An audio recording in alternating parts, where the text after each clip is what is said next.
परमेश्वर आपका धन्यवाद करते हैं।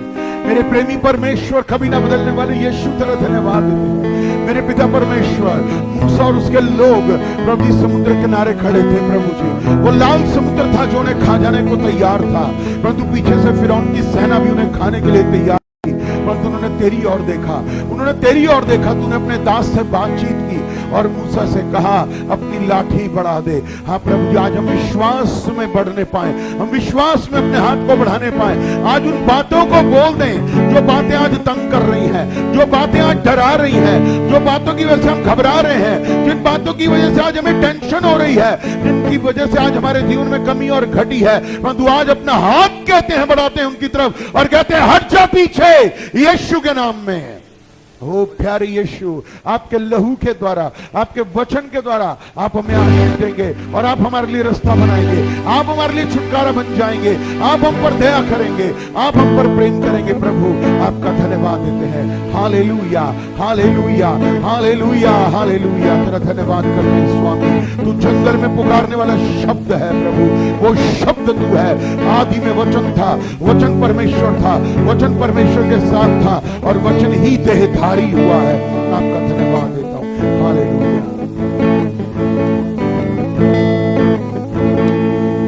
हर तरफ हर जगह तू ही तू है खुदा, मैं किसी भी बला से ना डरूं।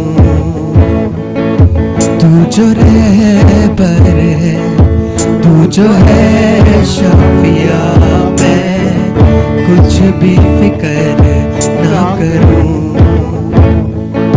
हर तरफ हर जगह तू ही तू है खुदा, मैं किसी भी बला से ना डरूं। तू जो है पर है, तू जो है शाफिया, मैं किसी भी बला से ना डरूं। मेरा हर पल, मेरा घर तेरे हाथ में है यीशु। मेरा हर पल, मेरा घर तेरे हाथ में है यीशु। हर जगह तू ही तू है खुदा, बला से ना डरूं। तू जो है पर है, तू जो है शाफिया, मैं कुछ भी फिक्र ना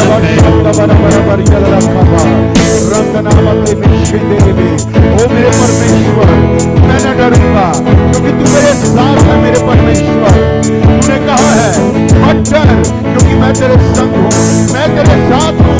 हाँ प्रभु, जब तू मेरे साथ है तो मैं क्यों डरूं, मैं क्यों घबराऊं। हाँ मेरे परमेश्वर, मेरे अंदर प्रभु जी राई के दाने के समान विश्वास हो प्रभु जी, मैं उस विश्वास के साथ दौड़ने पाऊं, मैं अपनी दौड़ को पूरा करने पाए। प्रभु आपका धन्यवाद करता हूं मेरे पिता। हालेलुया। कल क्या आएगा मैं नहीं जानूं, बस यही जानूं कि तू है। प्रभु हालेलुया। तेरी कृपा से अब तक चला हूँ, साथ मेरे कल भी तू है।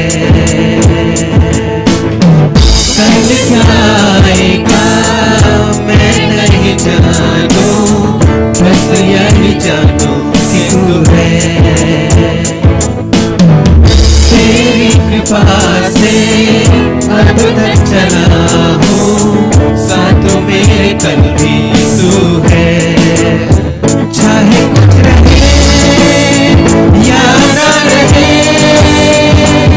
तू मेरे साथ है पर सदा।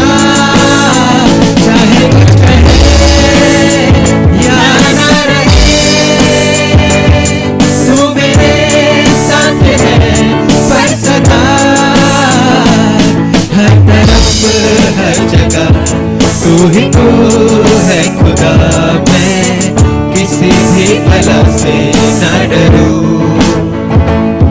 तू जो रहबर है, तू जो है शाफिया, मैं कुछ भी फिक्र ना करूं। हर तरफ हर जगह तू ही तू है खुदा, मैं किसी भी बला से ना डरूं, मैं किसी भी बला से ना डरूं, मैं किसी भी बला से ना डरूं। हालेलुया। अपने मुंह को खोलिए और धन्यवाद दीजिए।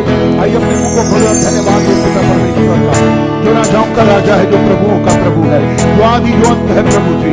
ओ मेरे परमेश्वर, जो संतों में अति पवित्र संत है, जो था, जो है, जो आने वाला है। आइए हम उसका धन्यवाद करें। उसकी करुणा जो प्रति भोर आपके लिए नई होती है, हम उसको धन्यवाद दें। दिन भर संभालने वाला वही परमेश्वर है, जिसने कहा आगे पीछे से मैंने तुम्हें घेरा हुआ है।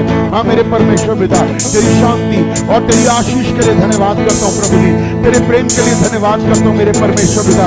वो ना तो बल से ना शक्ति से, पर तेरे आत्मा के द्वारा होगा। वो प्रभु तू हमारा सच्चा परमेश्वर है प्रभु जी, जिसने कहा देख मैं मर गया था परंतु अब मैं जीवित हूँ, मृत्यु और नरक की कुंजियां मेरे ही पास हैं। मेरे पिता परमेश्वर आपका धन्यवाद देते मेरे पिता परमेश्वर। तेरी सोच और हमारी सोच में जमीन और आसमान का फर्क है। ओ मेरे पिता परमेश्वर, घास कटती है और फूल मुड़ जाता है, परंतु तेरा वचन सदा के लिए जीवित और जागृत है प्रभु जी। ओ प्रभु जी, तू कहता है कि यदि तुम आज्ञाकारी होकर के मेरी मानोगे, यदि तुम आज्ञाकारी होकर के मेरी मानोगे, तो मैं तुम्हें इस देश के उत्तम उत्तम पदार्थ खाने को दूंगा। यदि तुम बलवार विरोध करोगे तो महंगी भी आ जाएगी और मरी भी आ जाएगी और तलवार भी आ जाएगी। सुन लो, आज क्या चाहते हो परमेश्वर? प्रायश्चित करते हैं आज तौबा करते हैं पिता कि बहुत बातों में तेरी आज्ञाओं को तोड़ा मरोड़ा है, परंतु आज दीन और नम्र बनते हैं। ओ रब्बी रब्बूनी, तू कहता कि तेरे गुनाह चाहे लाल रंग के भी क्यों ना हो, हिमगिराई श्वेत हो जाएंगे।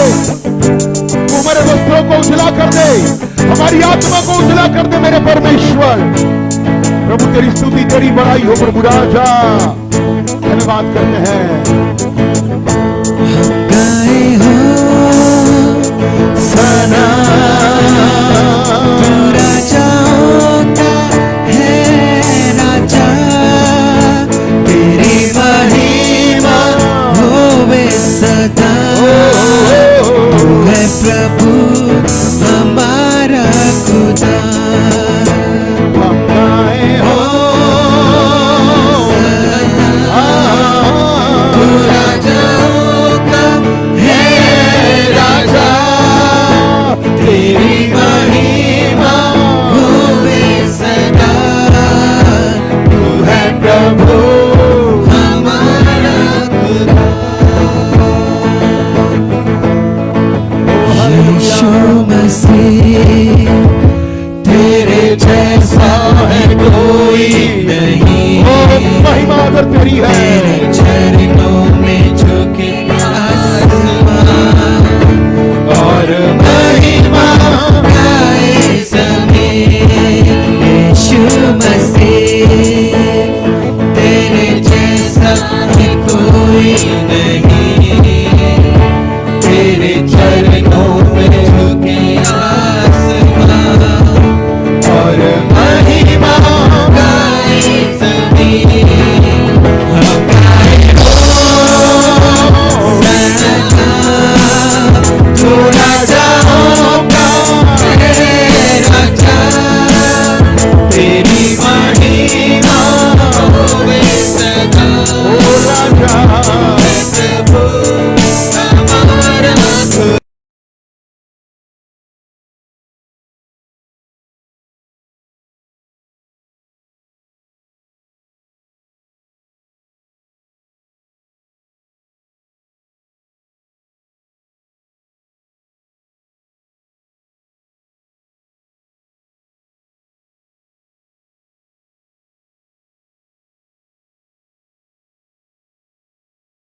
तूने हमसे इतना प्यार किया, हमें पापों से छुड़ाने को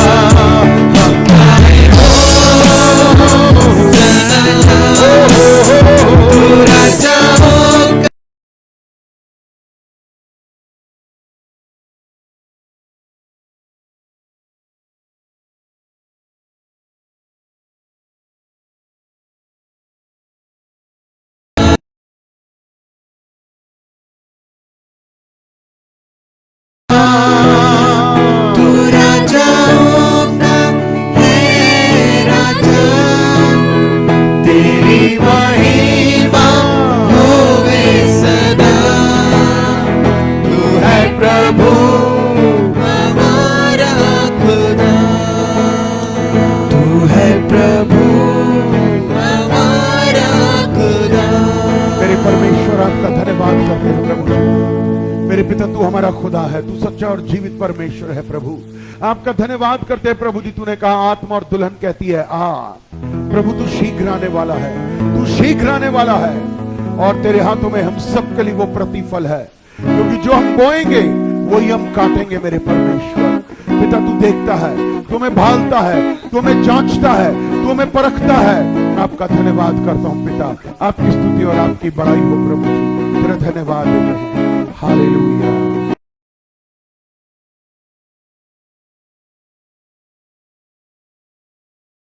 सत्य है, तू ही जीवन है मेरे प्रभु, तू ही मार्ग है, तू ही सत्य है, तू ही जीवन है मेरे प्रभु। तू ही मार्ग है, तू ही सत्य है, तू ही जीवन है मेरे प्रभु। तू ही मार्ग है, तू ही सत्य है, तू ही जीवन है मेरे प्रभु। सजदा करूं, सजदा करूं, सजदा करूं, सजदा करूं, सजदा करूं, सजदा करूं। मेरी चाहत तू, मेरी आरज़ू, मेरा हौसला मेरा प्रभु। मेरी चाहत तू, मेरी आरज़ू, मेरा हौसला मेरा प्रभु। मेरी चाहत तू, मेरी आरज़ू, मेरा हौसला मेरा प्रभु। तेरा हौसला है तू, मेरी चाहत तू, मुझे सामने मेरी देता है, आरज़ू, मुझे संभालता है। मेरा हौसला मेरा प्रभु। सजदा करूं, सजदा करूं, सजदा करूं, सजदा करूं, सजदा करूं, सजदा करूं। तू ही ज्योति है, जीवन की रोटी है, मेरा हमराही मेरा प्रभु। तू ही ज्योति है, जीवन की रोटी है, मेरा हमराही मेरा प्रभु। तू ही ज्योति है, जीवन की रोटी है, मेरा हमराही मेरा प्रभु। तू ही ज्योति है, जीवन की रोटी है, मेरा हमराही।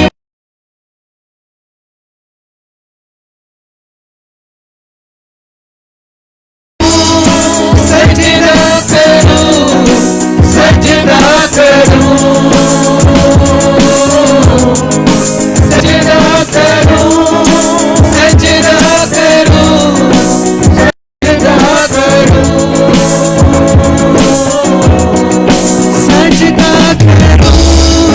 सजदा करूं, सजदा करूं, सजदा करूं, सजदा करूं, सजदा करूं।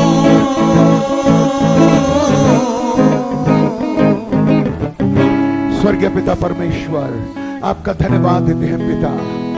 प्रभु जी सच में हम तेरी वेदी पर हैं इस समय प्रभु जी, उस अनगढ़ पत्थरों की वेदी पर हैं मेरे पिता, जहां तेरे दास एलिया ने तुझे पुकारा था, आज तेरे लोग तुझे पुकारते हैं प्रभु जी, और तू उनकी सुनेगा प्रभु जी, और उन्हें छुटकारा देगा। मेरे पिता, आज की सभा तेरे हाथों में है। हम तो प्रभु जी भद्दे होठों वाले हैं, तेरी आराधना करना नहीं जानते, परंतु आत्मा सच्चाई से करें, यही प्रभु जी तुझे भाएगा। प्रभु, हम अपने आप को घटाएं और तू बढ़े प्रभु जी। हमारी मैं मरे, तू हमें जीवित रहे प्रभु जी। आपके लहू से मैं शुद्ध कर, आपके लहू से मैं पवित्र कर, और आज ऐसा हृदय दे कि तेरा वचन हम ग्रहण करने वाले बने प्रभु जी, और हमें तू आशीष दे, हमें तू बरकत दे प्रभु जी। तेरे लोगों को तेरे हाथों में सौंप देता हूं प्रभु जी। आपके आशीष को बोलता हूं, बोलने के लिए सामर्थ, अभिषेक और प्रकाशन देना प्रभु जी। मैं पीछे, तू आ गया, और जो सुनने वाले, ग्रहण करने वाले हैं, वो प्रभु 30 गुना, 60 गुना और 100 गुना फल लाने वाले बने प्रभु जी। आपका धन्यवाद करता हूं परमेश्वर, तेरी स्तुति, तेरी बड़ाई हो। प्रार्थना प्रभु यीशु के नाम से मांगते हैं, आमीन। Hallelujah, hallelujah. प्रभु यीशु मसीह के नाम की। आइए हम शांति से अपनी जगह पर चुपचाप से बैठे हैं, क्योंकि हम सब प्रभु की उपस्थिति में बैठे हैं। सो परमेश्वर हमें आशीष और हमें बरकत देगा। सो हम पिता का धन्यवाद दें इस समय के लिए, उसकी स्तुति करें, उसकी बड़ाई करते हुए उसके निकट आने पाए। सो हालेलुया। सो भाई बहन जितने भी फेसबुक पे हमारे साथ जुड़े हैं, आप सबको जय मसीह की सलाम, praise the Lord, God bless you. और आपसे रिक्वेस्ट है कि आगे से आगे शेयर करें, ताकि प्रभु का वचन फैलने पाए, बढ़ने पाए, और इस व्यक्ति के जीवन में, एक ऐसे व्यक्ति के जीवन में जाए कि जिसने यीशु मसीह को ग्रहण ना किया हो, और एक दिन वो प्रभु को उद्धारकर्ता के रूप में ग्रहण करे। हालेलुया। सो परमेश्वर आज अपने वचन के द्वारा हमें कुछ सिखाना चाहता है। हर व्यक्ति, सुनिए ध्यान से, हर व्यक्ति जो प्रभु में है और प्रभु के साथ बना रहता है, और सीधे सच्चे मन से बना रहता है, जानते हैं उसके मन में एक बात होती है कि मैं प्रभु में और आगे कैसे बढ़ूं, मैं आत्मा में और कैसे बढ़ूं, मैं वचन में और कैसे बढ़ूं, मैं परमेश्वर का प्रकाशन कैसे पाऊं, मैं परमेश्वर का दर्शन कैसे पाऊं। जब आपके अंदर भूख और प्यास होती है और आप बढ़ने लगते हैं, तो ये प्रभु को बहुत भाता है, क्योंकि परमेश्वर हर एक व्यक्ति को, हर स्त्री, हर पुरुष को जिसने उसे सर्जा है, बढ़ते हुए देखना चाहता है, आत्मा में बढ़ते हुए।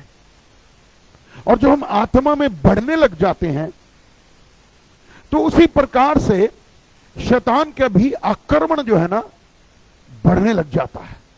एक साधारण विश्वासी को, या जो नॉर्मल जीवन जीता है, उसके ऊपर शैतान का आक्रमण नहीं है, परंतु जो बढ़ना चाहता है वो भी चौकस हो जाता है कि ये कुछ करने वाला है, प्रभु इसको इस्तेमाल करने वाला है, प्रभु इसका उपयोग करने वाला है, प्रभु इसे कोई जो है स्पिरिचुअल, आत्मिक गिफ्ट देना चाहता है, वरदान देना चाहता है, क्योंकि वो देख रहा है उस व्यक्ति को भी कि इसके अंदर प्रभु के प्रति कितना प्रेम है, ये प्रभु से कितना प्रेम करता है, प्रभु के लिए कितना भूखा है, प्रभु के लिए कितना दौड़ता है, प्रभु को कितना चाहता है, प्रभु के कार्य के लिए किस तरीके से तत्पर रहता है, किस प्रकार से तैयार रहता है।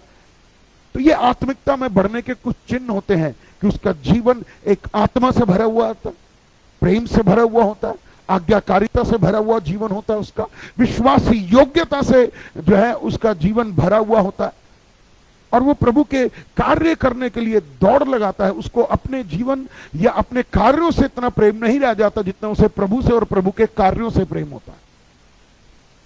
और जब वो बढ़ने लग जाता है, तो शैतान तंग करने की कोशिश करता है, डिस्टर्ब करने की कोशिश करता है।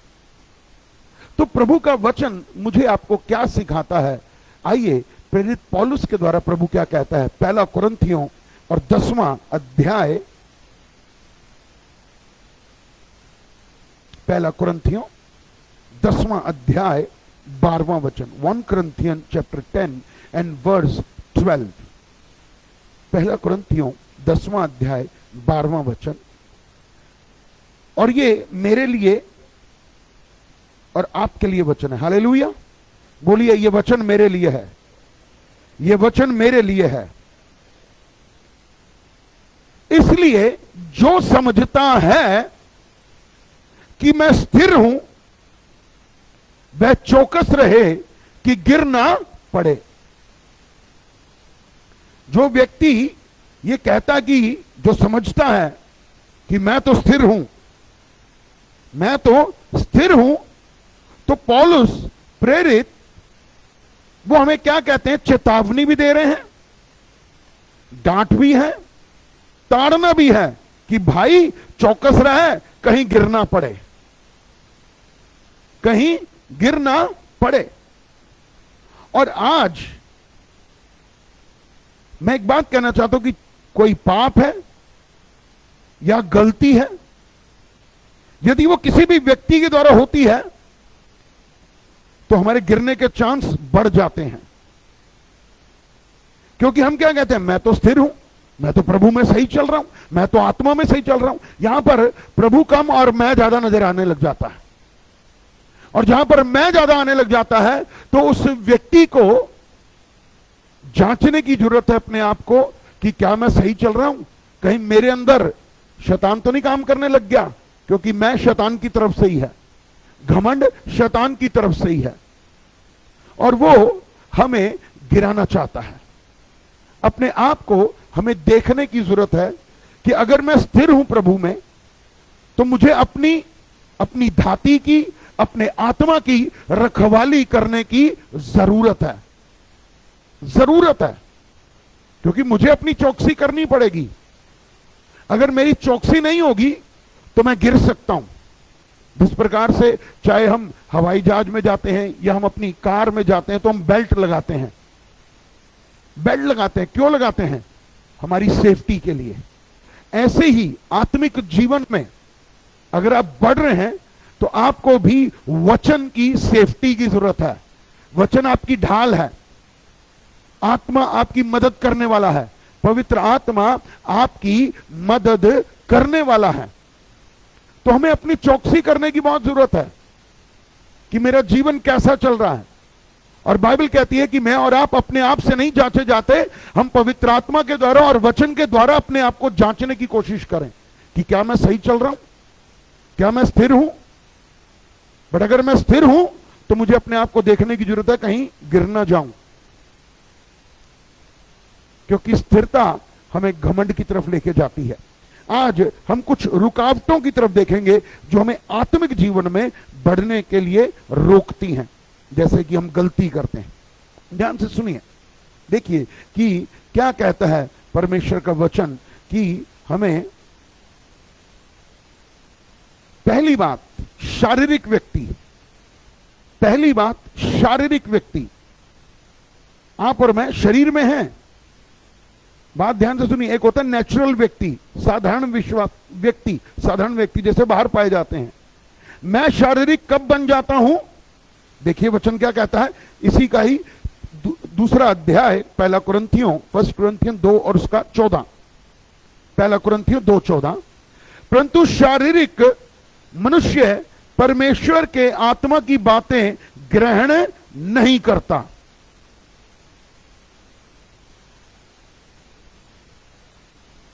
क्योंकि शारीरिक मनुष्य परमेश्वर के आत्मा की बातें ग्रहण नहीं करता। इसका मतलब जानते हैं क्या है कि एक व्यक्ति ने परमेश्वर को ग्रहण किया, आत्मिक व्यक्ति बन गया, और धीरे धीरे वो चलने लगा, पवित्र आत्मा पा लिया, पवित्र आत्मा से भरने लगा और आत्मिक वरदानों से भी वो भरने लगा। परंतु जैसे ही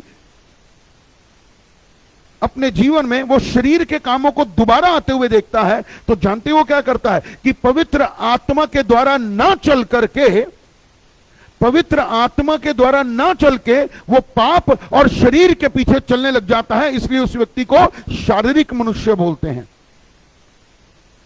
हम परमेश्वर ने किसी को कोई वरदान दिया, किसी को दर्शन दिया है, किसी को वचन दिया है, किसी को पवित्र आत्मा दिया, किसी को अन्य भाषा दी है, या किसी को परमेश्वर ने अपने राज्य में खड़ा किया है। परंतु यदि वो पवित्र आत्मा की बातें ना सुन करके वचन की बातें ना मान करके अपने ही मार्गों पर, अपनी ही इच्छा पर, अपनी ही बातों को बोलने लगता है, वो व्यक्ति शारीरिक है। और उसने परमेश्वर के कामों के ऊपर ना विश्वास करके और ना चल करके, बल्कि अपने ही जीवन में जिस तरीके से अपने मन के चलाए वो चलना चाहता है, उसका चुनाव कर लिया। इसका मतलब है कि उसने अपना मन पूरी रीति से नहीं फिराया। आप समझिए मैं क्या कह रहा हूं। उसने अपना मन पूरी रीति से परमेश्वर की ओर नहीं फेरा, क्योंकि आत्मिक जन आत्मा के चलाए चलते हैं, आत्मिक जन वचन के अनुसार चलते हैं। बस तीसरी कोई बात ही नहीं रह जाती। उसके जीवन में परमेश्वर की इच्छा पूरी होती है। अगर वो अपनी इच्छा पूरी करने लग गया तो वो व्यक्ति शारीरिक है। और आज शैतान उन व्यक्तियों की तरफ ध्यान दे रहा है, उन व्यक्तियों की तरफ उसकी निगाहें हैं जिनको परमेश्वर इस्तेमाल कर रहा है, जो किसी ना किसी बातों के द्वारा प्रभु की महिमा कर रहे हैं, किसी भी प्रकार से। और शैतान समझता है कि ये मेरे लिए खतरा बन चुका है, ये मेरे लिए खतरा है, और वो कुछ ना कुछ उसके आत्मिक जीवन में डालने की कोशिश करता है कि ये व्यक्ति स्थिर है, प्रभु में बढ़ रहा है, तो मैं कुछ ना कुछ ऐसा करूं कि इसका ध्यान आत्मिकता से, धार्मिकता से हट करके शारीरिक बातों पर लग जाए, और वो अपने जीवन की चाल चलने लगे, अपनी मर्जी करने लगे। वो फिर आत्मा में नहीं चल रहा, वो शरीर में चल रहा है। जब वो अपनी इच्छाएं पूरी करने लगे, और यदि आप अपनी इच्छा पूरी कर रहे हैं तो हमें सावधानी बरतने की जरूरत होगी, हमें अपने आप को चेक करने की जरूरत होगी कि क्या मैं आत्मिक हूं या शारीरिक हूं। क्योंकि शारीरिक व्यक्ति शरीर की अभिलाषा को पूरा करने के लिए तैयार हो जाता है। उसका मन, उसका विचार, उसकी सोच जानते क्या है कि मैं कैसे शरीर की बातों को पूरा करूं। अगर वो प्रभु में पहले था, मजबूत था, तो वो क्या करता था? वो प्रभु के कार्य करता था, बिना किसी लोभ के, बिना किसी लालच के, बिना किसी तरीके के वो चलता था। प्रभु इस्तेमाल कर रहा था। परंतु शारीरिक कैसे हुआ? कैसे हो गया? लालच आ गया, मन में लालच आ गया। मुझे यहां से मिल जाए, मुझे वहां से मिल जाए, ऐसे मिल जाए, वैसे मिल जाए, बातों को घुमा फिरा करके वो लेने वाला व्यक्ति बन जाता है। और वहीं पर आप समझ जाइए वो व्यक्ति आत्मिक नहीं रहा, वो व्यक्ति शारीरिक हो गया, क्योंकि उसने अपने विचारों के पीछे चलने का चुनाव कर लिया। आत्मिक व्यक्ति केवल एक ही बात कहता है कि मेरे जीवन से मेरी नहीं, प्रभु की इच्छा पूरी हो। प्रभु तू मेरा इस्तेमाल कर। और जब एक बात कहना चाहता हूं, जिस व्यक्ति को परमेश्वर इस्तेमाल करता है ना, उसने कहा कि पहले मेरे राज्य धर्म की खोज कर, ये सब वस्तुएं अपने आप तुझे मिलती चली जाएगी। मुझे राज्य धर्म की खोज करनी है सच्चे मन से, बिना किसी लाग लपेट के, बिना किसी लालच के, बिना किसी लोभ के, बिना किसी बेईमानी के मुझे करना है। और मैं आपको बताना चाहता हूं, परमेश्वर अगर इतना भी देगा ना, उसकी बरकत बहुत बड़ी होगी। बट अगर हम लालच के लिए कि मुझे इतना मिल जाए, तो बरकत भी फिर इतनी रह जाएगी, क्योंकि आपका ध्यान आत्मा से भटक कर शारीरिक हो गया। और आपने जो चुनाव किया था प्रभु के पीछे चलने का, आपका चुनाव बदल गया कि अब मैं आत्मिक नहीं, शरीर की इच्छा को पूरी करूंगा। शरीर की लालसा को मत पूरा करिए, क्योंकि यीशु मसीह मेरे और आपके हर काम को जांचता है, देखता है। और उसने क्या कहा? मैं शीघ्र आने वाला हूं, मैं तुम्हें तुम्हारे कामों का प्रतिफल दे दूंगा। अपने आप को चेक करिए, अपने शरीर की बातों को मारिए। उन बातों को मैं और आप बहुत अच्छे से जानते हैं और हमें समझ भी है। और पवित्र आत्मा, जब हम प्रार्थना करते हैं या हम अकेले में भी बैठे होते हैं, क्योंकि हम एक आत्मिक व्यक्ति हैं, तो वचन और आत्मा हमारे अंदर बहता रहता है, काम करता रहता है, क्योंकि जो मुझ में और आप में है वो इस संसार से बड़ा है। आपको रियलाइज कराता है पवित्र आत्मा। और अगर आप पवित्र आत्मा की सुन लेते हैं और परमेश्वर के पीछे हो लेते हैं, तो आपको बताना चाहता हूं, परमेश्वर आपको और उठाता है। परंतु जब मैं अपने शरीर की बातों को पूरा करता हूं, शरीर की अभिलाषा को, जबकि बाइबल क्या कहती है कि पौलुस ने क्या कहा, मैं अपने शारीरिक बातों को मारता, कूटता और वश में लाता हूं, कि मेरे जीवन से मेरी नहीं परमेश्वर की इच्छा पूरी हो। इसलिए हमें अपने आप को जांचने की जरूरत है प्रतिदिन, प्रतिदिन, कि मैं आत्मिक हूं या मैं शारीरिक हूं, मेरे जीवन से प्रभु की इच्छा पूरी हो रही है। पर अगर शारीरिक व्यक्ति, अगर उसने वो रास्ता चुन लिया, तो आपको बताना चाहता हूं वो वचन से भी दूर हो जाता है। ध्यान से सुनिए मेरी बात को, कि वो व्यक्ति वचन से भी दूर हो जाता है और पवित्र आत्मा की वाणी, जैसे हम एक चिकना घड़ा बन जाते हैं ना, तो उसके ऊपर पानी पड़ता रहता है, ठहरता नहीं है, ऐसे ही हम पवित्र आत्मा की वाणी को सुन के अनसुना कर देते हैं, अनसुना कर देते हैं, नेग्लेक्ट करते हैं। परमेश्वर का दास आपसे बात कर रहा है, आपको समझा रहा है, आपको काउंसलिंग कर रहा है, आपसे प्रेम कर रहा है, आपको डांटता भी है, आपको फटकारता भी है। अगर हम उन चीजों को बहुत हल्का और लाइटली लेना शुरू कर देते हैं, तो हम शारीरिक हो जाते हैं। बट अगर हम सीरियस होकर के, कि हां मुझे कुछ सिखाया जा रहा है, मेरे भले के लिए मुझे डांटा जा रहा है, प्रेम किया जा रहा है, मुझे आज्ञा दी जा रही है, या कुछ भी, अगर हम ये सोच रखते हैं, तो मैं आपको बताना चाहता हूं आप आत्मा में आगे बढ़ेंगे।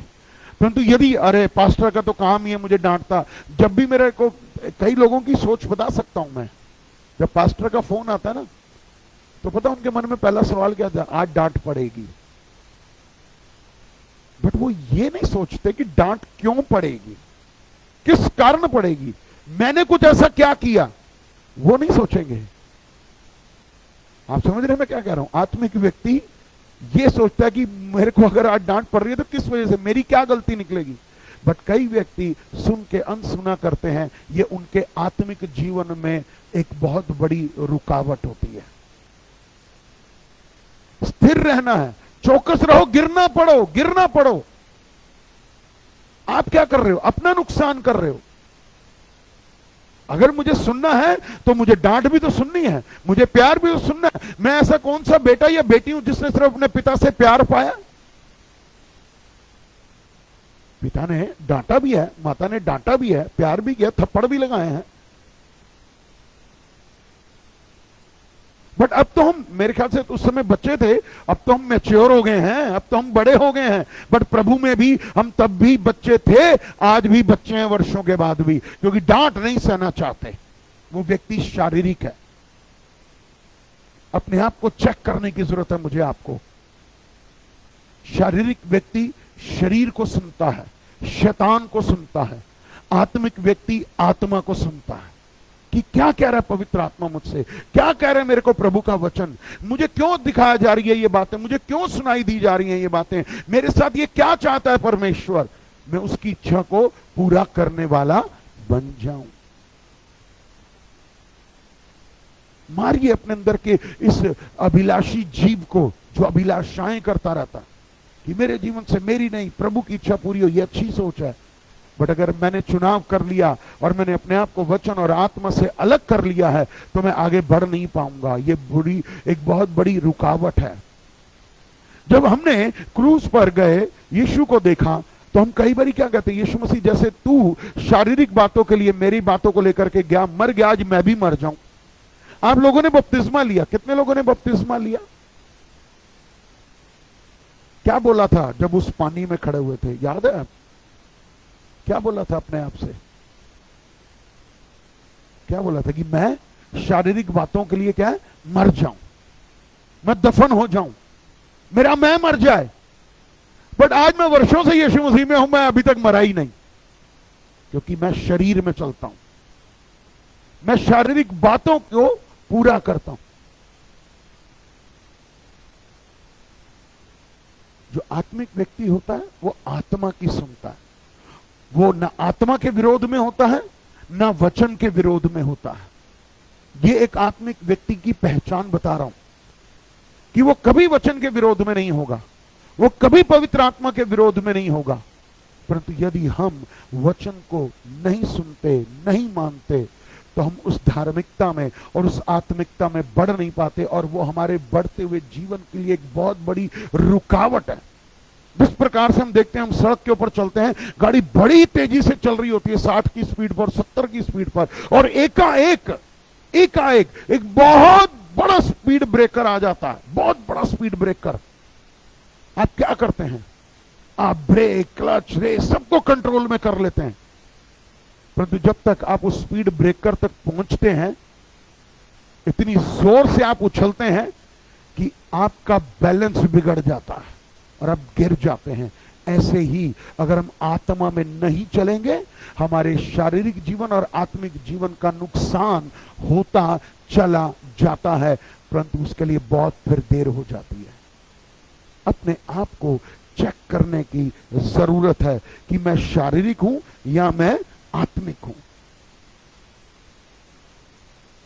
तो इसलिए शारीरिक मनुष्य परमेश्वर की बातों को ग्रहण नहीं करता, वो पवित्र आत्मा की संगति में नहीं है, वो वचन की संगति में नहीं है, और इसीलिए वो आत्मिकता में बढ़ नहीं पाता।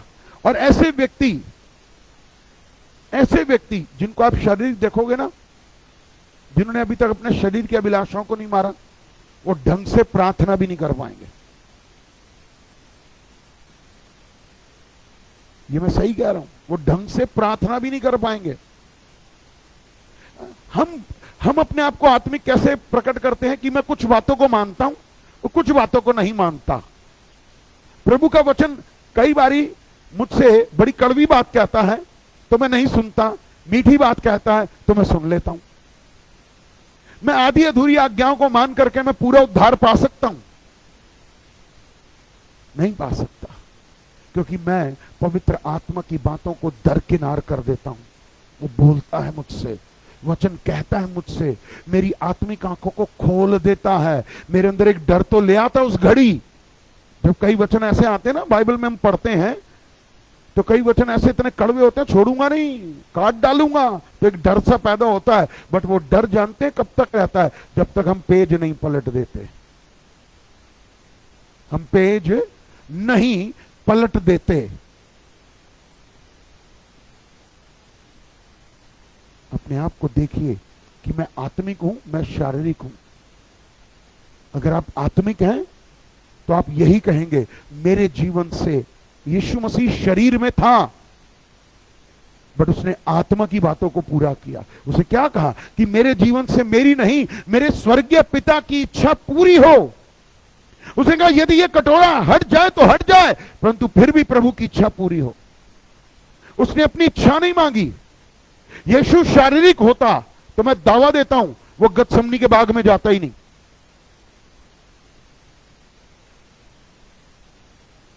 मार की तो बात दूर हो गई, वो गतसमनी के बाग में नहीं जाता अगर वो शारीरिक होता। वो आत्मिक था, वो आत्मा में चल रहा था, तो इसलिए उसने वो गतसमनी के बाग में जाने का चुनाव किया कि मुझे मरना मंजूर है, क्योंकि मेरे मरने से उद्धार का रास्ता खुल जाएगा।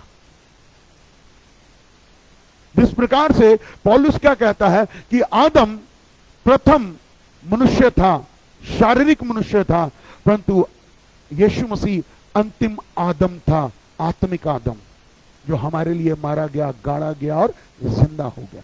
हम शारीरिक व्यक्ति हैं, और जो शारीरिक व्यक्ति है वो शरीर की बातों को पूरा करेगा।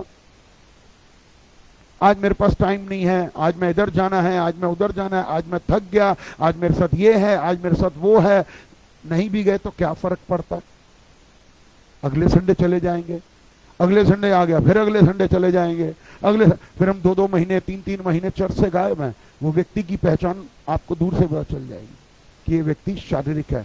आत्मिक व्यक्ति परमेश्वर की आज्ञाओं के लिए तैयार रहता है, दौड़ता है कि कि यस लॉर्ड, मैं प्रभु की इच्छा पूरी करूंगा, मैं उसके मार्गों पर चलूंगा, मैं उसके वचन पर चलूंगा।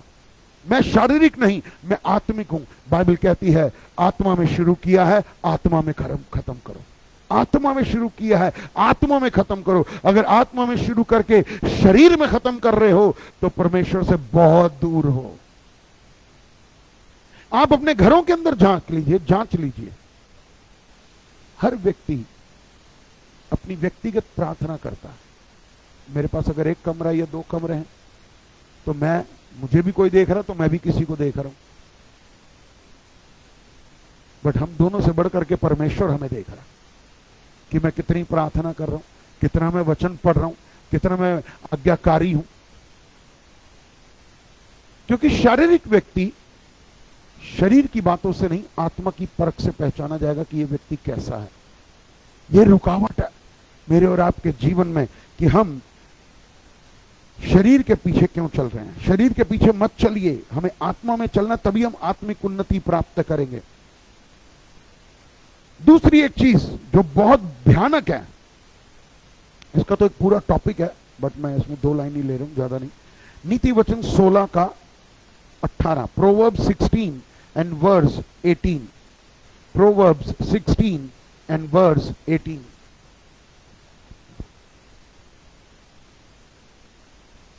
नीति वचन 16 का 18। विनाश से पहले गर्व और ठोकर खाने से पहले घमंड आता है। जो लाइन कह रहा हूं उसको ध्यान से सुनिएगा। अगर आप आत्मिक होंगे तो मेरी लाइन को पकड़ लेंगे आज।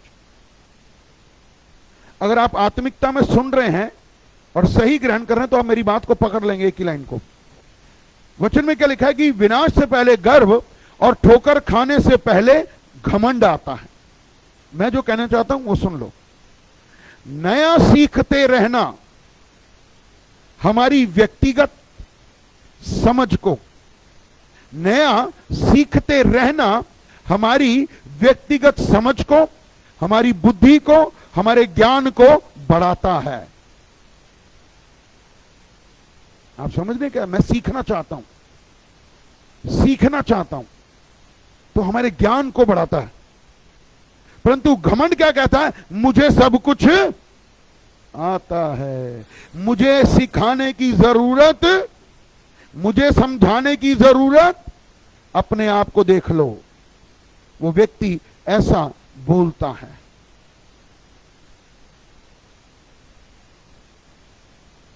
घमंड करके, सुनिए ध्यान से, घमंड करके हम परमेश्वर से दूर होते हैं। और मैंने पहले भी बताया था, आज फिर से दोहराता हूं, घमंड स्वर्ग में उत्पन्न हुआ शब्द है। स्वर्ग में, आप कहेंगे स्वर्ग में घमंड कहां से आया? क्योंकि इब्लिस जो एक बहुत बड़ा स्वर्गदूत था, उसके बारे में अगर पढ़ना चाहते तो यशाया 14 और इज़ेकिएल 28 को पढ़ लेना। यशाया 14 और इज़ेकिएल 28 को ये शैतान के विषय में बताता है कि उसमें बहुत सारे वाद्य यंत्र पाए जाते थे, वो स्तुति आराधना का करूब था, वो बहुत ये था वो, तो उसके बारे में सब कुछ लिखा। परंतु घमंड कहां आया? स्वर्ग में आया। क्यों आया?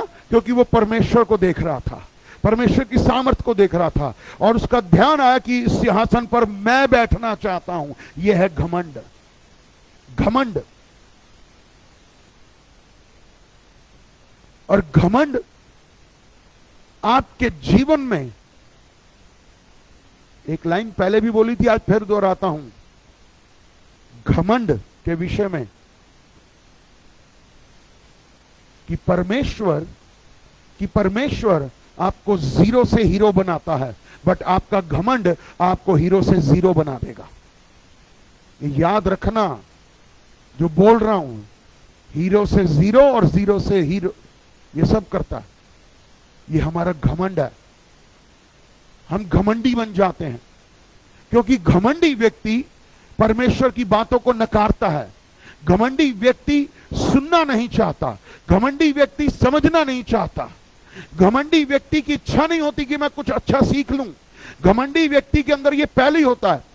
और उसके बाद नाश, ये जो शब्द है ना, नाश, वो नाश आना उनके शरीर में शुरू हो जाता है, उनके जीवन में आना शुरू हो जाता है, उनकी आत्मा में। और कुछ जो घमंड से भर जाते हैं ना, वो परमेश्वर के दासों को भी बहुत हल्का लेना शुरू कर देते हैं, अपने आप को दासों से ऊपर। जैसे घमंड शैतान के अंदर घुसा ना, तो उसने क्या कहा, अगर आप उसमें पढ़ेंगे तो उसने क्या कहा शैतान ने, कि मैं तो परमेश्वर से ऊपर चढ़ जाऊंगा, परमेश्वर से बड़ा बन जाऊंगा। ये घमंड आपको आपके आत्मिक जीवन के अंदर एक ऐसे बारूद का काम करता है कि आपके आत्मिक जीवन को तहस नहस कर देगा। घमंड, चाहे वो पैसे का घमंड हो, चाहे धन का घमंड हो, चाहे आत्मिकता का घमंड हो, चाहे शरीर का घमंड हो, किसी भी घमंड को मत करना। बहुत सारे लोगों को देखा है, कान पकड़ के कहता हूं, डरता हूं, सच में डरता हूं, रूह कांपती है, क्योंकि मैंने उनके जीवन में आत्मा के काम को भी देखा, तो घमंड के कारण विनाश को भी देखा। वो व्यक्ति इतना कुछ टूट जाने के बाद भी ना सुधरता नहीं है, क्योंकि घमंड कब्जा कर चुका पूरी रीति से। जैसे हम कहते हैं ना कि पवित्र आत्मा तू हम पर पूरा अधिकार कर, हम पवित्र आत्मा के चलाए चले, ऐसे ही जब एक घमंडी व्यक्ति के अंदर घमंड पूरा कंट्रोल कर लेता ना, फिर वो उस घमंड से बाहर नहीं आ पाता। कहीं ना कहीं उसके व्यवहार से, उसके चाल चलन से, उसकी बातों से आप घमंड देख लोगे। वो टूटने के बाद भी कहेगा, अरे मैं हूं। घमंड, और बाइबल साफ कहती है घमंड करने से पहले नाश है। फिर अब नाश है, घमंड कर लिया, अब नाश निश्चित है। और देखा है ऐसे लोगों का नाश। बीमारियां उनके घर में घुसी हुई हैं, पैसे को मोहताज हो जाते हैं।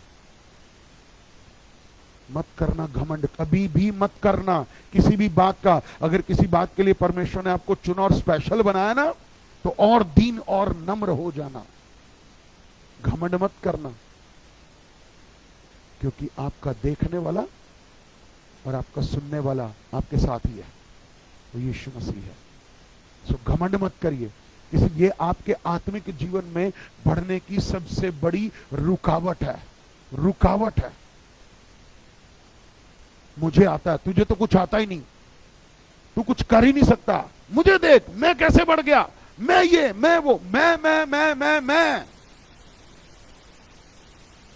ये मैं बहुत खतरनाक है, ये बहुत खतरनाक है। आई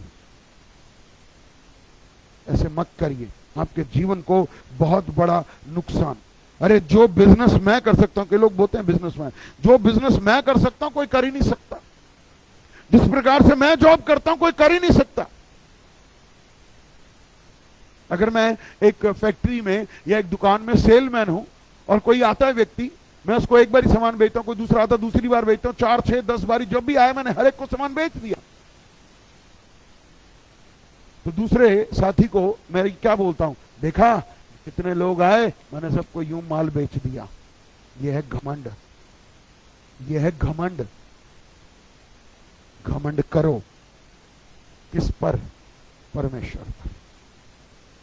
उस पर घमंड करो, क्योंकि कारण है उस पर घमंड करने का। बट अपने आप पर किस बात का घमंड करना? और यही आपकी आत्मिक रुकावट की पहचान है। आप घमंडी बन जाते। घमंड, मैं पास्टर से भी ऊपर निकल जाते हैं, पास्टर को कुछ समझते नहीं, पास्टर की बात ही नहीं मानना चाहते, आज्ञाकारी नहीं है, विश्वास योग्य नहीं है। आप अपना नुकसान कर रहे हो, आपको बताना चाहता हूं। और यह नुकसान एक धीमे जहर के समान है जो आपके आत्मा में प्रवेश कर गया है, और धीरे धीरे धीरे जैसे दीमक होती है ना, वो पूरे घर को खा जाती है ना। जरा सी भी एक लकड़ी की अलमारी में दीमक लगती है, जरा सी, बट इतनी बड़ी अलमारी को खा जाती है। ऐसे ही घमंड आपके पूरे आत्मिक जीवन को खा जाता है और आपको पता भी नहीं चलेगा, क्योंकि घमंड ने आपका मन, आत्मा, कान, नाक, मुंह सब बंद कर दिया। क्योंकि आप ना सुनना चाहते हो, ना समझना चाहते हो, ना सुधरना चाहते हो। उसके लिए कौन क्या करेगा? कुछ भी नहीं। एक चीज और, गलातियों 3, गलेशियंस 3, गलातियों 3 को निकालेंगे।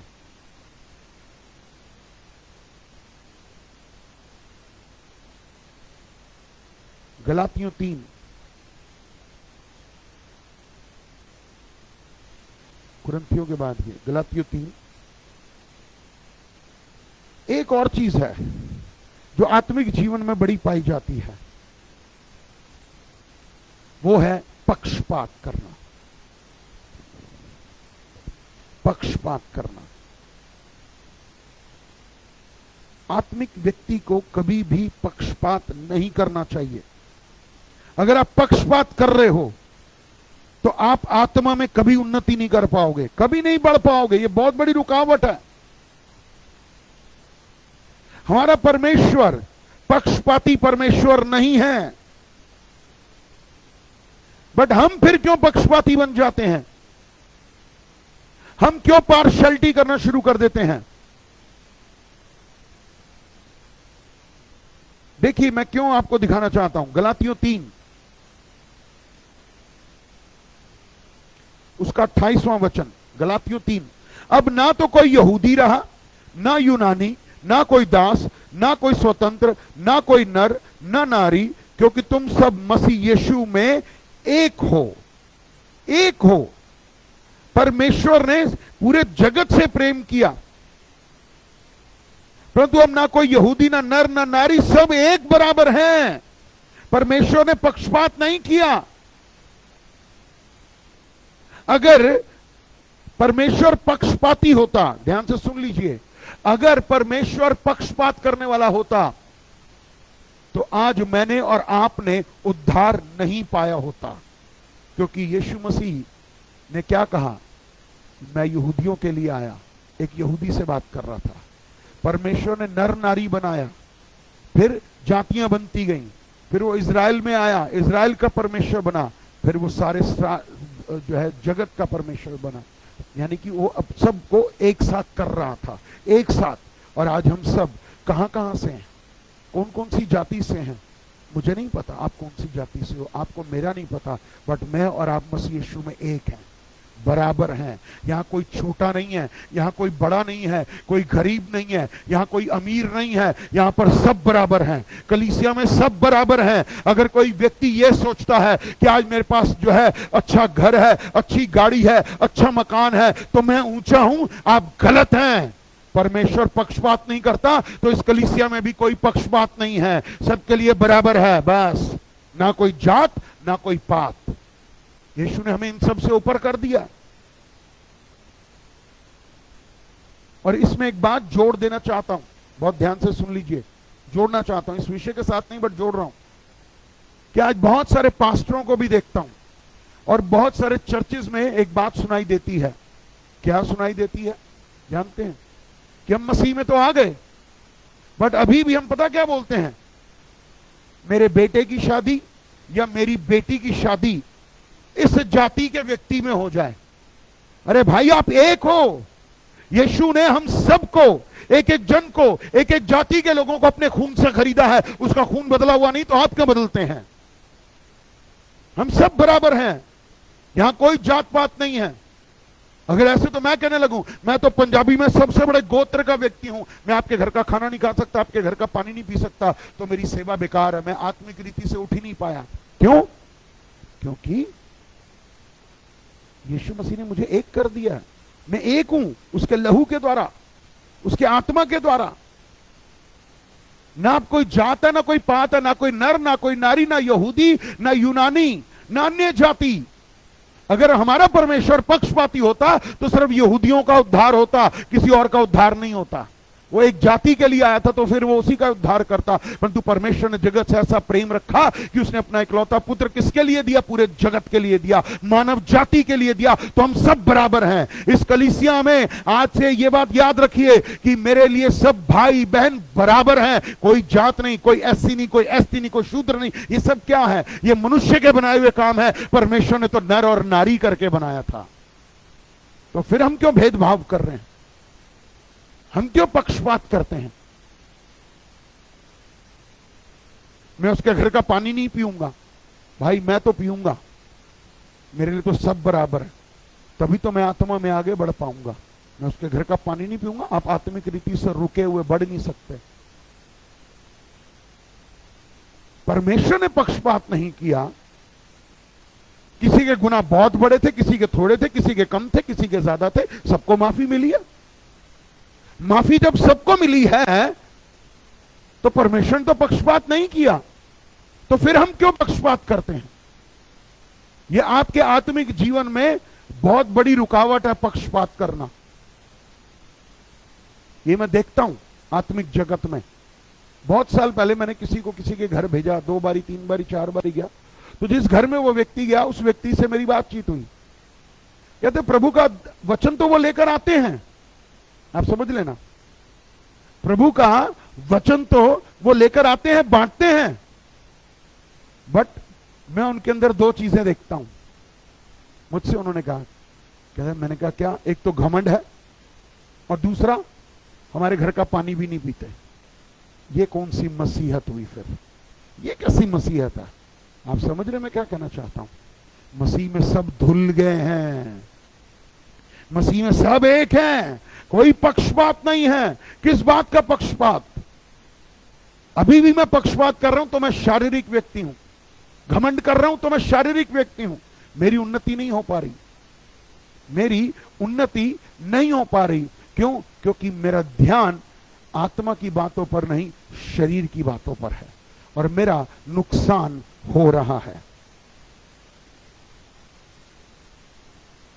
आज से कहिए, कभी भी मैं पक्षपात नहीं करूंगा, मैं बराबर की बात बोलूंगा, मैं सही बात बोलूंगा। यीशु मसीह ने क्या कहा है?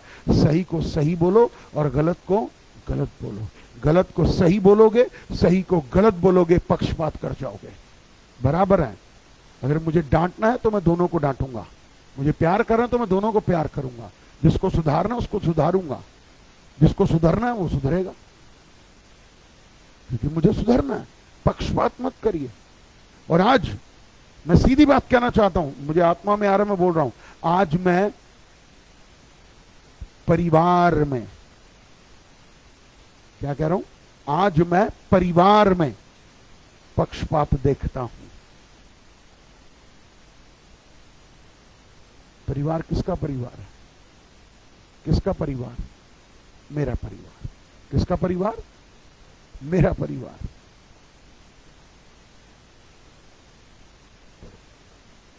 एक बार मैं बहुत दूर था, नागपुर में, एक वचन को पवित्र आत्मा ने जो मुझे दिया, मैंने संडे को शेयर किया। तो बाइबल कॉलेज में था, वो व्यक्ति बाइबल कॉलेज में आया, बाद में बात की, तो उसने मुझसे एक बात कही, पास्टर आपके वचन के द्वारा मुझे आशीष मिली और मैंने वो किया, बट मैं अपना दिल थोड़ा सा खोलना चाहता। मैंने कहा हम बोलिए ना। कहते मैं अपने परिवार में आगे इसलिए नहीं बढ़ पाया, मैं रुक गया।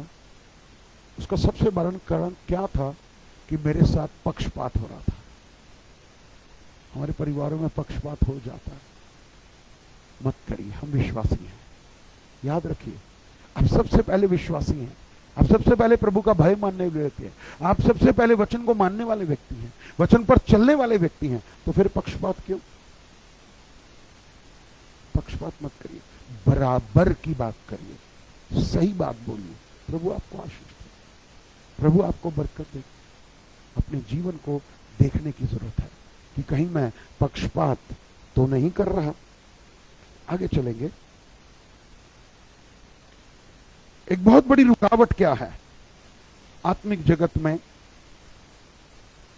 बढ़ने की? जानते हैं क्या?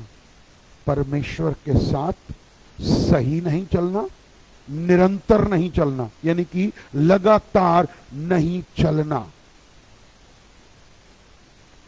वो व्यक्ति आप कभी भी आत्मा में उन्नति करते हुए नहीं देखोगे, जो व्यक्ति परमेश्वर के साथ लगातार नहीं चलता, निरंतर नहीं चलता।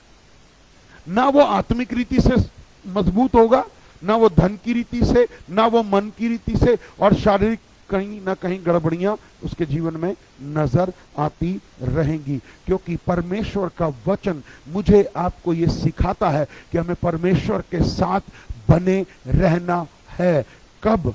एक दिन, संडे के दिन, और कई बार तो संडे भी नहीं है, तो फिर आप आत्मिकता में कभी बढ़ नहीं सकते। अगर मुझे बनना है तो मुझे हर रोज परमेश्वर के साथ चलना है। मुझे 24x7 24 घंटे गुणा 7 परमेश्वर के साथ चलना है। मुझे हर समय आत्मा में चलना है, मुझे हर समय वचन में चलना है, मुझे हर समय अभिषेक में चलना है, मुझे पवित्र आत्मा से भर करके चलना है। और अगर आप निरंतर नहीं चल रहे, आप आगे नहीं बढ़ पाओगे। क्यों? क्योंकि निरंतर जो नहीं चलता, लगातार नहीं चलता, ना वो लगातार प्रार्थना करता है, ना वो लगातार वचन पढ़ता है, ना ही वो लगातार संगति में रहता है, आप कभी नहीं बढ़ पाओगे। आप कभी नहीं बढ़ पाओगे।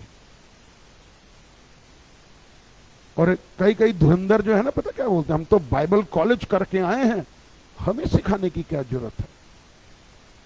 सीखने की जरूरत तो प्रेरित पौलुस जब तक जीवित रहा वो भी सीखता रहा। जिसने इतनी किताबें लिख दी, इतना प्रकाशन, वो परमेश्वर के साथ चलता रहा, तो हम क्यों नहीं चले? बट ना तो हम निरंतर प्रार्थना करते हैं, ना हम बाइबल पढ़ते हैं, ना ही वचन को मानते हैं, तो हम फिर प्रभु में आगे कैसे बढ़ेंगे? रुकावट तो हम खुद पैदा कर रहे हैं। मैं तो यूं कहना चाहूंगा कि रोड के साइड पर पड़े हुए बहुत बड़े बड़े पत्थर है ना, हम उनको ला करके अपने रास्ते में खड़ा कर रहे हैं। आ जाओ भैया, हम आगे जाने नहीं चाहते, हम आगे नहीं जाना चाहते, हम बढ़ना नहीं चाहते, हम जैसे हैं वैसे ठीक। ये घमंड है, हम जैसे ठीक है भाई, कोई बात नहीं, क्या हो गया। कुछ लोग बढ़ जाते हैं, कुछ लोग नहीं बढ़ते, ये सोच होती है। आप कभी कामयाब नहीं हो सकते जिनकी सोच ऐसी होती है। अरे वो बढ़ रहा है तो बढ़ने दे भाई, मुझे क्या। ये सोच घमंड है, क्योंकि आप निरंतर नहीं है ना। अगर आप निरंतर प्रार्थना, निरंतर वचन, निरंतर संगति करोगे, परमेश्वर आपको मांस का हृदय देता है, दीनता नम्रता का हृदय देता है, कठोरता को हटा देता है। हमें प्रार्थना निरंतर करनी है, हमें वचन निरंतर पढ़ना है, हमें निरंतर संगति में रहना है, लगातार लगातार, हर रोज हर रोज। बट हम हर रोज कुछ कर ही नहीं रहे ऐसा। हमारे पास समय ही नहीं है। सुबह उठते सार काम पे दौड़ रहे हैं, रात को आते हैं, मोबाइल पे भी देखते हैं, व्हाट्सएप पे भी है, फेसबुक पे भी है, इंस्टाग्राम पे सब है, करो करो करो, ठीक है। परमेश्वर को क्या दिया? परमेश्वर के साथ कितना समय बिताया, कितनी प्रार्थना करी, कितना वचन पढ़ा? टाइम ही नहीं था। आज बहुत बिजी था मैं। आज तो मुकेश भैया खाना खाने का टाइम नहीं मिला, प्रार्थना कहां से कर ले, है ना? होता ना ऐसा, करते हैं ना ऐसा। और यीशु मसीह ने मुझे आपको एक बात कही कि मनुष्य इस रोटी से नहीं, इस वचन से जीवित रहेगा। अगर वचन ही नहीं मैं खा रहा, मैं प्रभु के साथ टाइम व्यतीत नहीं कर रहा, प्रार्थना नहीं कर रहा, तो मैं आत्मिकता में कैसे बढ़ूंगा? ये तो मेरी रुकावट है, और इस रुकावट का कारण कोई और नहीं, मैं हूं। मैंने साइड के पत्थरों को सड़क के बीच में ला दिया है, अब आगे नहीं बढ़ूंगा। मैं बढ़ना ही नहीं चाहता, जैसा हूं चलता रहे। आप एक बहुत बड़ी रुकावट के नीचे हैं, और ये रुकावट एक प्रकार से आपका आगे के जाने के रास्ते को बंद कर देगी, बंद कर देगी आपके रास्ते को। और फिर उसने जीरो से हीरो बनाया ना, तो वो जीरो भी बना देगा। याद रखना, डरता हूं, ये दोनों कान पकड़ के डरता हूं। इसलिए घमंड मत करना, पक्षपात मत करना, निरंतर चलना। घमंड मत करना, पक्षपात मत करना, शारीरिक व्यक्ति मत बनो जो अपनी इच्छाएं पूरी करता है। इसलिए आत्मा में कहां बढ़ गए, कितना बढ़ गए आत्मा में? वो समय है कि जब आपसे परमेश्वर बातें करता था, क्या आज वो परमेश्वर आपसे बातें कर रहा है? परमेश्वर का प्रकाशन जो आपको पहले मिला करता था, अब वो मिलता है? क्यों? क्योंकि मैं आत्मा से शरीर में आ गया। इसलिए प्रभु बात ही नहीं करता, चर्च जाने का मन ही नहीं करता। पता नहीं क्या क्या बहाने इस तरीके से बनाने शुरू कर दिए लोगों ने। मतलब दुख आता है कि ये वही व्यक्ति थे जो जीरो थे, जिनको हीरो बना दिया। आज उनके पास परमेश्वर के लिए टाइम नहीं। अब उन्हें परमेश्वर के लोगों में हीन भावना नजर आने लग जाती है। भूल गए। भूलिए नहीं, परमेश्वर याद दिला देगा एक दिन। बहुत वो भूलने वाला परमेश्वर नहीं है। निरंतर चलिए, निरंतर चलिए। निरंतर फॉर्मेलिटी के मसीह मत बनिए, लगातार आत्मा में चलिए, वचन में चलिए, समय निकालिए परमेश्वर के लिए। अपने सब बातों के लिए मेरे पास समय है, परंतु उससे बढ़ करके ये होना चाहिए कि मैं प्रभु के लिए समय निकालूं, प्रभु के साथ बैठूं, प्रभु से सुनूं, प्रभु से सीखूं, प्रभु के साथ चलूं। हालेलुया।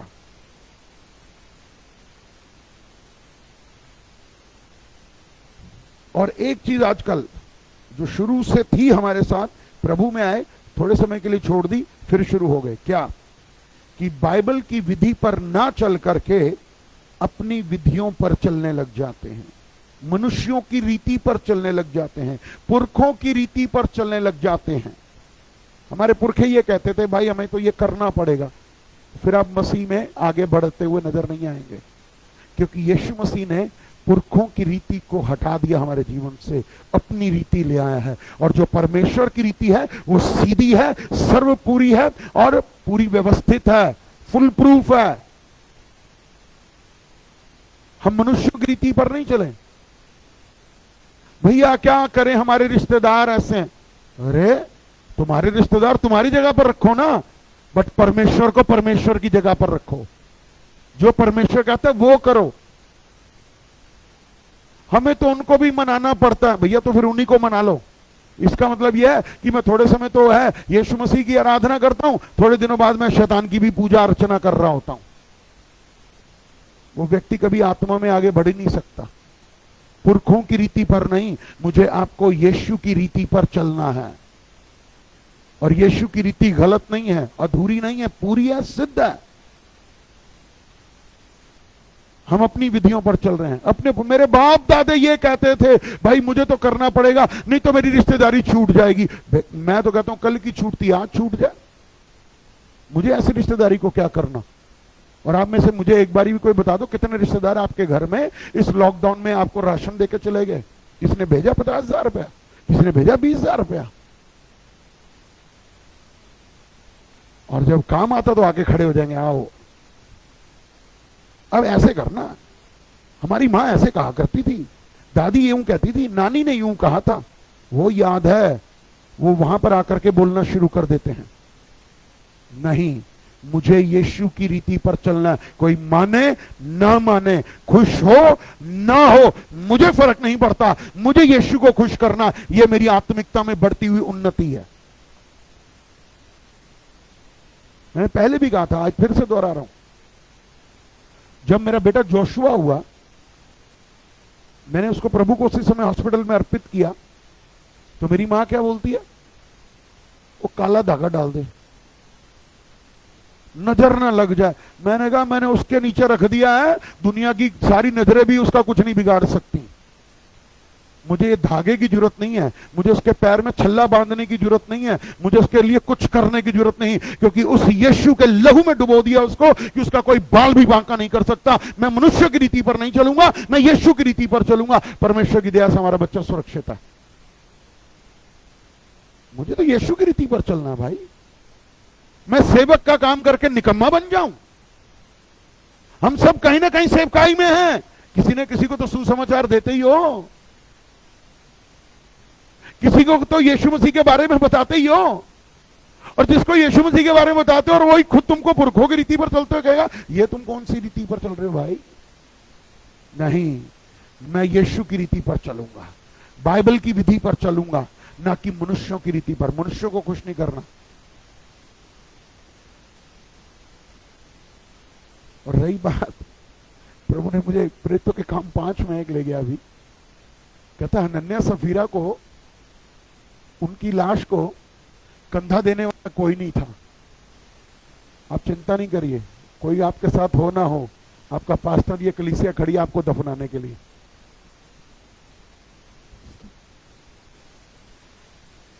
संसार क्या दे रहा है? संसार तो कहता है आने दे, यीशु मसीह ने कहा दे।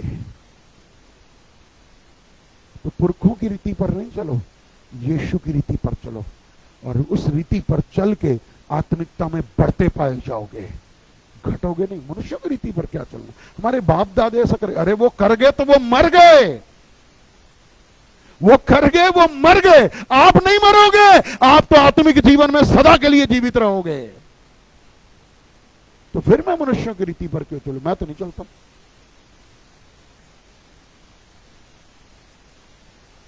मेरे भी रिश्तेदार हैं, आपके भी रिश्तेदार हैं, ठीक है, समाज है, जाना है आना, बट ये थोड़ा ना है कि हम उसकी रीति पर चल पड़े। क्यों चले?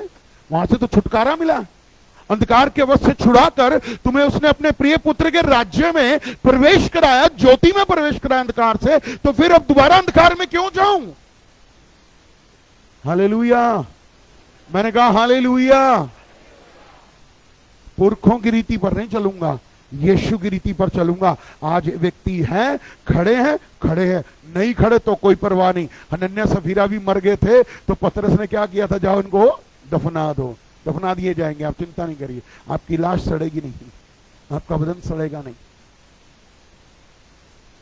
बट परमेश्वर की रीति पर चलो, ना कि मनुष्य की रीति पर। आखिरी बात जानते हैं क्या है?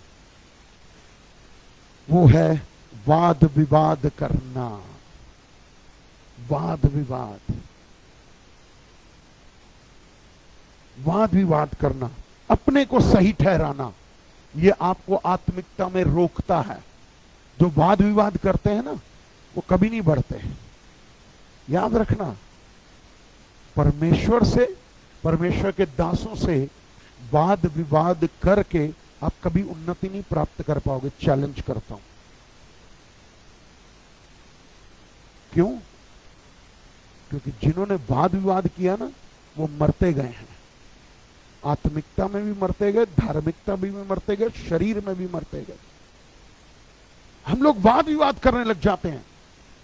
नहीं, हमारे आत्मिक जीवन में परमेश्वर ने जब दो व्यक्ति दे दिए, परमेश्वर और परमेश्वर का दास, तो हमें उनसे वाद विवाद नहीं करना, सवाल ही पैदा नहीं होता। पर अगर हम वाद विवाद कर रहे हैं तो हम अपने आप को जांचने के पैमाने में ले आते हैं, तब परमेश्वर जांचने लग जाता है। भाई ये बंदा घमंड में आ गया, अब जरा ये बंदा अपनी मैं करने लग गया है। घमंड मत करिए, पक्षपात मत करिए, अपनी ही बातें मत बोलिए, वाद विवाद मत करिए।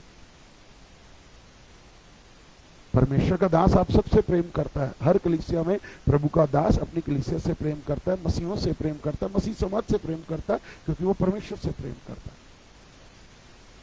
बट यदि आप अपने पास्टर और अपने परमेश्वर से वाद विवाद करने लग जाते हैं तो आपकी बहुत बड़ी रुकावट शुरू हो जाती है। आपके रिलेशनशिप में दरार आनी शुरू हो जाती है। याद रखना, क्योंकि परमेश्वर का दास धीरे धीरे फिर पीछे हट जाता है कि ये तो मुझसे वाद विवाद करने लग जाते हैं। समझाने की कोशिश करता हूं, उल्टा बोलने लग जाते हैं, तो पीछे हट जाओ, पीछे हट जाओ। वाद विवाद कहां नहीं होता पता है? जहां पर आज्ञाकारिता होती है, वहां कभी वाद विवाद नहीं होता, कभी नहीं होगा। मैं परमेश्वर का धन्यवाद करता हूं और मैं प्रभु को महिमा आदर देता हूं। आज 20 साल से मैं अपने बाइबल कॉलेज से जुड़ा हूं, अपने आत्मिक पिता से जुड़ा हूं। मेरा कभी उनसे एक आज के दिन तक एक सेकंड के लिए भी कभी मैंने आर्ग्यू नहीं किया ही नहीं। उनका निर्णय है, ठीक है, मुझे सिर्फ समर्पण करना, बात खत्म। मैंने कभी नहीं किया। मैं प्रभु को धन्यवाद देता हूं इस बात के लिए, सच में। और मुझे ऐसे ही दीन बनाए रखे, मुझे और तोड़े, क्योंकि मैं अपने दास के अधीन रहना चाहता हूं, अपने स्वर्गीय पिता के अधीन रहना चाहता हूं, कभी भी नहीं। और जब आप ऐसा करेंगे ना, आप उनके नजदीक जाएंगे, आप उनके मन के नजदीक जाएंगे, वो आपसे अपने दिल की बातें बोलेंगे। पर यदि आप उनसे ही वाद विवाद करने लग जाएंगे तो धीरे धीरे वो तो अपनी जगह पर हैं, आप हिलने लग जाएंगे। तो फिर आपसे वो बातें करेंगे, आप हैरान हो जाओगे। ऐसी भेद की बातें हमें क्यों बता रहे हैं? क्योंकि आप आज्ञाकारी, विश्वास योग्य बने। तो वाद विवाद मत करिए, वाद विवाद मत करिए, मत करिए, आर्ग्यूमेंट मत करिए। हम आर्ग्यूमेंट करने लग जाते हैं, हम अपने आप को सही दिखाने लग जाते हैं, हम जज की कुर्सी पर बैठने लग जाते हैं। नहीं, मत करिए ऐसा। यह आपके आत्मिक जीवन में बहुत बड़ी रुकावट है। हालेलुया। वाद विवाद मत करिए, शारीरिक मत बनिए, घमंड मत करिए, पक्षपात मत करिए। निरंतर प्रभु के साथ चलिए और बाइबल विधि पर चलें, आपका आत्मिक जीवन उन्नति पाएगा। और एक बात कहना चाहता हूं, आपके पास कागज पेन होगा? नहीं है, कोई बात नहीं, घर जरूर जाइएगा। जाएंगे? कितने लोग घर जाएंगे? घर में कॉपी पेन होगा। खाना हम आधा घंटा लेट खा सकते हैं,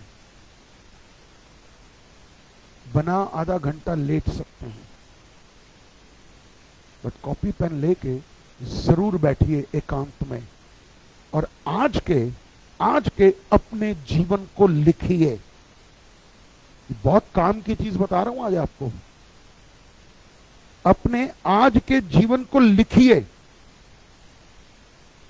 तौबा करिए, प्रायश्चित करिए और परमेश्वर के सम्मुख इस बात को रखिए कि प्रभु, आज जो मैंने लिखा है अपने लिए, मैं ये चीजें जो आज मेरे अंदर पाई जाती हैं 6 महीने में नहीं पाई जाएंगी। मैं वचन पर चलूंगा, मैं बाइबल विधि पर चलूंगा और मैं दावा देता हूं आपका जो ग्राफ है ऐसे ऊपर जाएगा यीशु के नाम में। अब मैंने तो कह दिया, अब करना किसका काम है? जो करेगा वो फायदे में, जो नहीं करेगा तो एक प्रकार से, अगर आपने नहीं किया तो दो बातें हैं, ना तो आप आज्ञाकारी हैं, ना विश्वास योग्य हैं, और फिर तीसरी बात जानते हैं जो महत्वपूर्ण अभी बताई, आप विवाद करनेंगे। आत्मा विवाद नहीं करती, आत्मा सुनती और ग्रहण करती है। आज अपने जीवन को लिख लीजिए। लिखेंगे? आपने लिखना है अपने लिए, मुझे लिखना है मेरे लिए। आप ग्राफ बनाइए और आज की डेट टाइम नोट कर लीजिए कि मैं आज एक कैसा व्यक्ति हूं आत्मिक जगत में, और मुझे अगर आत्मा में बढ़ना तो ये 6 बातें जो मैंने आज सुनी है, मैं इनको नहीं करूंगा। 6 महीने बाद आज ही के दिन मैं कैसा हूंगा, मैं लिखूंगा फिर से, तब देखिएगा आपके अंदर कितना बदलाव आएगा। हालेलुया। आइए प्रार्थना करें। स्वर्गीय पिता परमेश्वर, मैं आपका धन्यवाद करता हूं।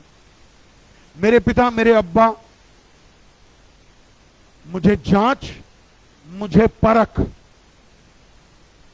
मेरे अब्बा, मेरे डैडी, मेरे न्याय करने वाले पिता, मेरे जीवित उद्धारकर्ता पवित्र आत्मा परमेश्वर, मुझे जांच, मुझे परख, मुझे जांच, मुझे परख कि जो गलत और कुटिल बातें मेरे अंदर पाई जाती हैं वो मुझे दिखा, और मैं प्रार्थना करूं कि मैं वो उन बातों से ऊपर उठ के मसीह में एक नया स्थान और एक ऊंचा स्थान प्राप्त करूं। प्रभु, मेरे जीवन की शारीरिक बातें खत्म हो जाएं, मैं पक्षपात और वाद विवाद करने वाला ना बनूं, मैं बाइबल की विधि पर चलने वाला बनूं। मेरे पिता परमेश्वर, घमंड मुझसे दूर रहे, मुझे दीन नम्र कर प्रभु। मैंने बहुत गलतियां की हैं, तुझे जानने के बाद, तुझे पहचानने के बाद, तेरे साथ चलने के बाद बहुत पाप कर दिए हैं, बहुत अधर्म कर दिए हैं। इस वजह से मैं आत्मिक उन्नति नहीं कर पाया, मैं एक सीढ़ी और ऊपर नहीं चढ़ पाया, मैं एक महिमा से दूसरी महिमा में नहीं जा पाया। कारण मैं ही हूं, क्योंकि मैंने इन बातों को अपने जीवन में रखा। परंतु आज इनको हटा देता हूं। यीशु के लहू से मुझे शुद्ध कर दे, यीशु के आत्मा से मुझे नया कर दे, मुझे एक नया अभिषेक कर दे, मेरे जुए टूट जाए और मैं आत्मा में आगे बढ़ने पाऊं यीशु के नाम में। मेरे पिता, रहम कर। प्यारे यीशु, आपकी स्तुति और आपकी बड़ाई हो प्रभु। आपके लहू के द्वारा, यीशु के लहू के द्वारा मुझे शुद्ध कर, पवित्र कर, आशीषित कर पिता। आपकी दया, आपकी कृपा, आपकी करुणा मुझ पर बनी रहे प्रभु जी। और आज मैं निर्णय लेता हूं पवित्र आत्मा आपके अधीन होकर के कि अब मैं आत्मा में आगे बढ़ूं, शरीर में नहीं। आत्मिक रीति से जीवित रहूं। प्रभु, आपके लहू से मुझे शुद्ध कर दे, आशीष दे, नया जीवन दे। आपका धन्यवाद करते हुए ये प्रार्थना प्रभु यीशु के नाम से मांगते हैं, आमीन। God bless you. तो सबको जय मसीह की। और फेसबुक पे भाई बहन जो देख रहे हैं, सुन रहे हैं, प्रभु आपको आशीष दे, आगे बढ़ाते रहे इस वचन के द्वारा। प्रभु की महिमा होने पाए, प्रभु का वचन फैलने पाए पृथ्वी की छोर तक, हम गवाह बने। प्रभु आपको आशीष दे। यदि आपको कोई प्रार्थना की आवश्यकता है तो आप मुझे फोन कर सकते हैं 987-324-6767 पर। God bless you.